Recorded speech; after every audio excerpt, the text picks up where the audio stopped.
तरह के रेफ्लिसिया दुनिया के सबसे बड़े पुष्प हैं। सड़े हुए मांस की गंध के कारण उन्हें लाश का पुष्प भी कहा जाता है। दुनिया के सबसे बड़े पुष्प के रूप में मुझे यकीन है कि वे बहुत सारी मादा युग्म को भी उत्पन्न करते हैं, लेकिन इस आकार में मुझे नहीं लगता कि मैं उस पुष्प के अंदरूनी हिस्सों की खोज करना चाहूंगी।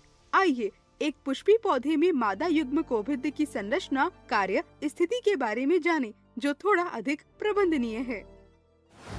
इस टॉपिक में हम आवृत्त बीजी में बीजांड के भीतर मादा युग्म कोभिद या भ्रूण कोश की स्थिति, संरचना और विकास के बारे में जानेंगे। पुष्पी पादप में एक जायांग होता है, जिसमें एक अंतस्थ वर्तिकाग्र छोर, एक लंबी वर्तिका और एक फूला हुआ अंडाशय होता है।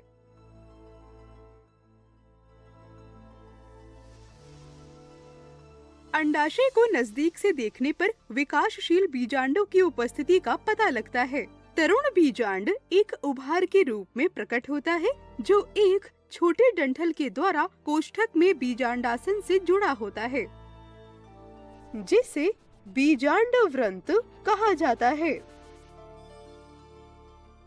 बीजांड का केंद्रीय भाग एक गुरु बीजाणुधानी के रूप में कार्य करता है। कुछ समय बाद गुरु बीजाणुधानी के भीतर एक एकल गुरु बीजाणु मात्र कोशिका अपने बड़े आकार के कारण विशिष्ट हो जाती है।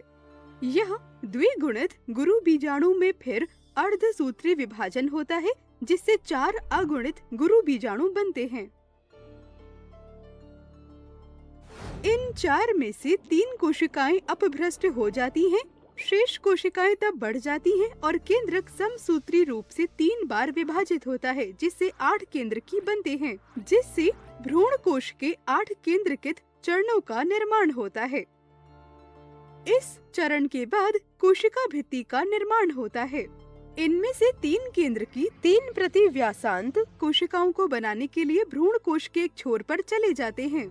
अन्य 3 केंद्र की भ्रूण कोश के दूसरे छोर पर चले जाते हैं और सहायक कोशिकाओं और एक अंड कोशिका का निर्माण करते हैं। भ्रूण कोश के केंद्र में रहने वाले 2 केंद्र की केंद्रीय कोशिका के ध्रुवीय केंद्र की बनाते हैं। भ्रूण कोश कोशिकाओं की 2 सुरक्षात्मक परतों से घिरी होती है, जिन्हें अध्यावरण कहा जाता है। अध्यावरण भ्रूण कोश को पूरी तरह से ढक लेते हैं, सिवाय उस सिरे को जहाँ एक छोटा सा छिद्र होता है, जिसे बीजांड द्वार कहा जाता है। आइए सारांश देखें। एक जायांग में अंतस्थ वर्तिकाग्र, एक लंबी वर्तिका और एक फूला हुआ अंडाशय होता है। अंडाशय विकासशील बीजांडों की उपस्थिति दर्शाता है। बीजांड बीजांड व्रंत द्वारा बीजांडासन से जुड़ा होता है। बीजांड का केंद्रीय भाग एक गुरु बीजाणुधानी के रूप में कार्य करता है। गुरु बीजाणुधानी से द्विगुणित गुरु बीजाणु मात्र कोशिका में अर्धसूत्री विभाजन होता है और 4 अगुणित गुरु बीजाणु बनते हैं।